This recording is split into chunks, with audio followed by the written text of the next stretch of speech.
The story of Erik. Erik was a really likable guy. His sister, Jess, is 13 months older than him. So they call that Irish twins. So they were very close in age. Growing up, they were always at each other's birthdays and celebrations and family gatherings. And, later on in later high school years, actually um, became good friends. So Erik was a brother and graduate from Florida State. I enjoyed him coming home on his weekends. He could get away in the holidays.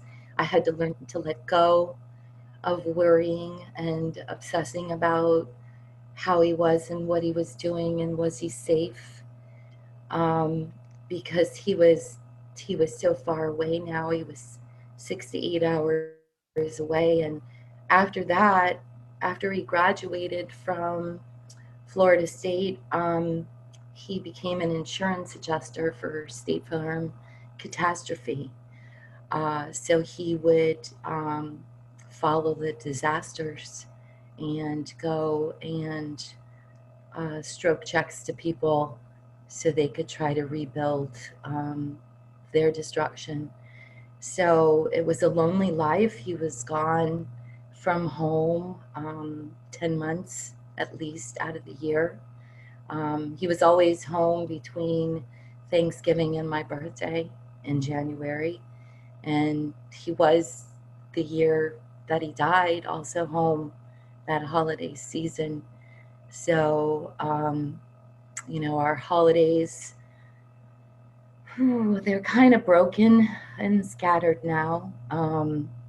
Thanksgiving used to be a big gathering at Grandma's house and then at Lisa's house, and it always was around what time is Erik going to get in town.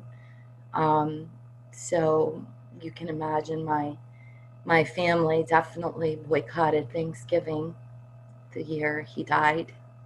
Um,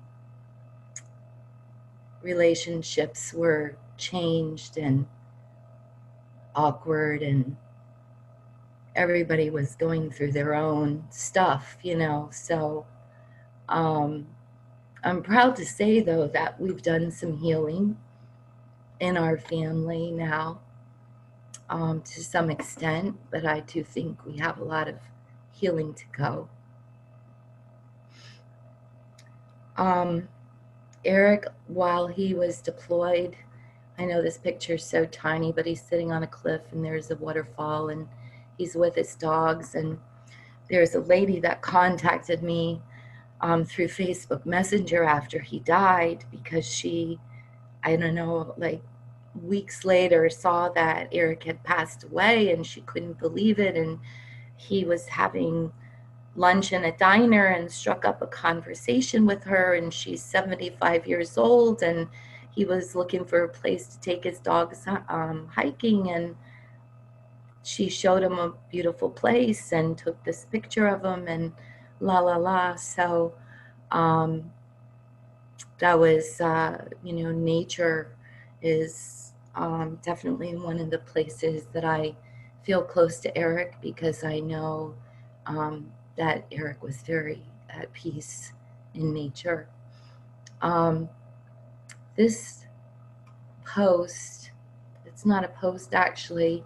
After Erik died, I kept his phone active for a few months because I was trying to find out what his accounts were and figure out, his estate stuff. And it gave me a connection to his emails and Facebook and all that stuff.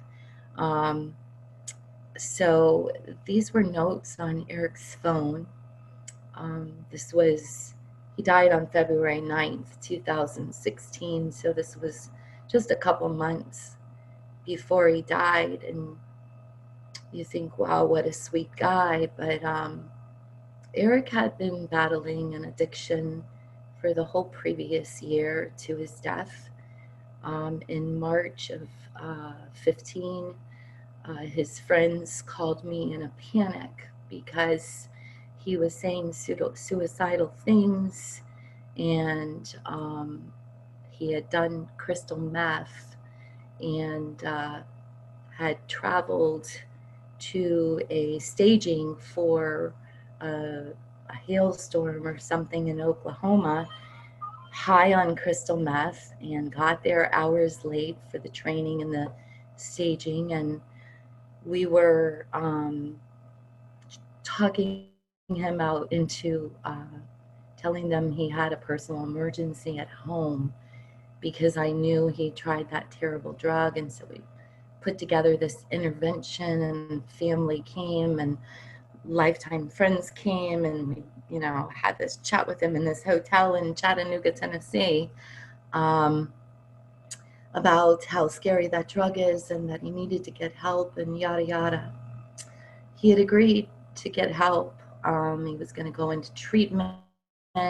He had signed up for some plan on Obamacare, and he just had to activate it or whatever. And so I flew home, and no sooner had my feet hit the ground, and he said, "Mom, I didn't pay in time, and now I can't apply until such and such a date, and so I'm going to be fine, and I just need to get back to work because I have bills to pay, blah, blah, blah." And what could I do?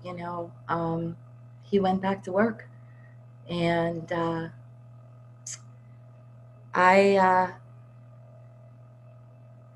in less than a year, he was dead.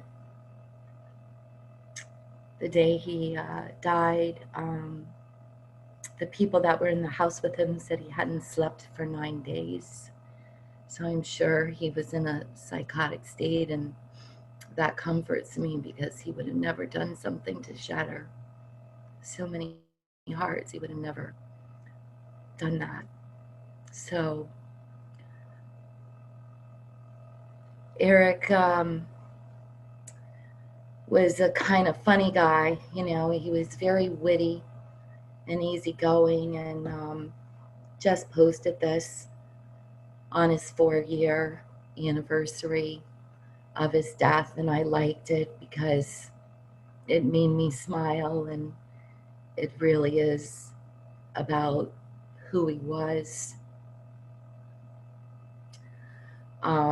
The Barbie cake story is she had a little Barbie cake, and he stuck his fingers in it before we sliced it, and she cried and cried, poor thing. But she was so devastated that her little brother stuck his fingers in her cake. Anyway,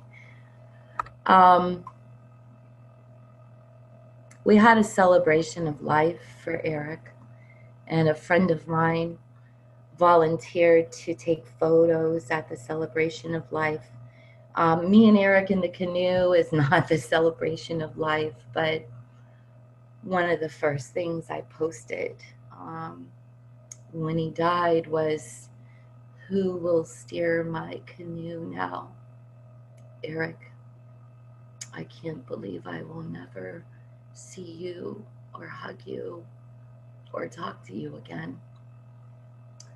So that's where I was then.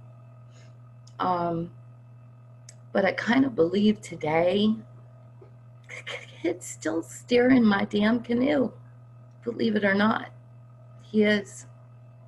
So, life goes on, and his friends have gone on.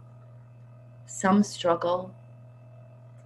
A lot of people have come forward to Jess and I since Erik died to share their own mental health struggles with us. Sometimes our posts have actually led them to seeking help and getting the help and feeling better.